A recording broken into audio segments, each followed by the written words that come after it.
Treasure Quest is the newest quest in Empires & Puzzles beta version 66.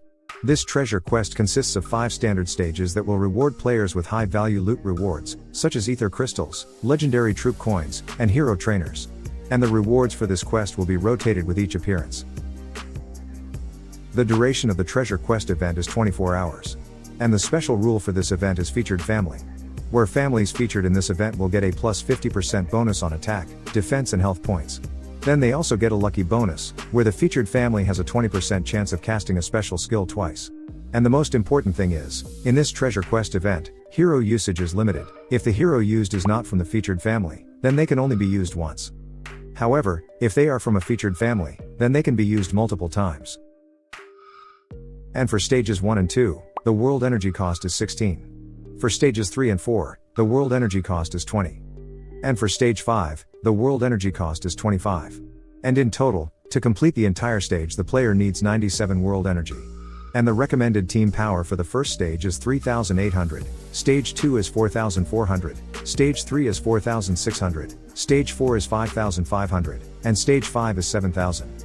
From this, we see that the stages in Treasure Quest are not suitable for all players, especially new players. In my opinion, this quest is only suitable for players who have at least a team power of around 5,000 to 7,000. However, because this is still in beta, it could be said that the power team's recommendations may still change. Meanwhile, for information on enemies and bosses for each stage. You will face 3 waves of enemies. The first 2 waves are waves of common enemies, where in Treasure Quest, common enemies have one passive skill, namely innate resistance against status ailments that block special skills. From here we can see that the silence effect of heroes like Desmond, Mortimer and Miki will have no impact during battle. Meanwhile, the third wave is the boss wave. Here you will face Frog Mimic, Beast Mimic, and Guardian Mimic, which have 2 passive skills, namely, innate resistance against status ailments that stop mana generation and status ailments that block special skills. From this we can conclude that heroes like Hell, Goretooth, Desmond, Mortimer and Miki will not be very effective to use on stages in Treasure Quest. Therefore, I suggest that you use heroes who have buff and debuff attack and defense abilities, such as Goblin heroes, and strong attackers such as Gestalt, Xie Zijing, and heroes from Owl Tower. I don't really recommend using heroes from the families currently featured, because in my opinion they are no longer relevant when dealing with team power that is already above 6,000. And the rewards for the treasure quest itself are the same as I said at the beginning of the video, namely 400 legendary troop coins, 25 Aether Crystals and 2 Alpha Aether, and hero trainers ranging from rare to epic tier.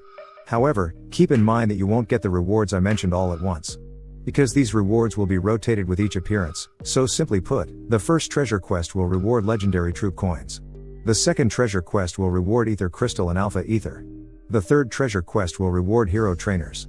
And it is possible that these rewards and quests will be rotated every week or every month, depending on the final beta version. So in my opinion, the treasure quest is a quest that players will definitely be looking forward to. Because as most of you know, as long as the legendary summon portal troop is out, there is no way for players to get legendary troop coins, other than by buying them. So with this treasure quest, it will make it easier for all players to have the same opportunity to develop the strength of their troops and heroes. And if you have questions or other opinions regarding the previous discussion, feel free to submit them in the comments section. And we'll meet again in the next Empires & Puzzles video. Bye! Stay with me.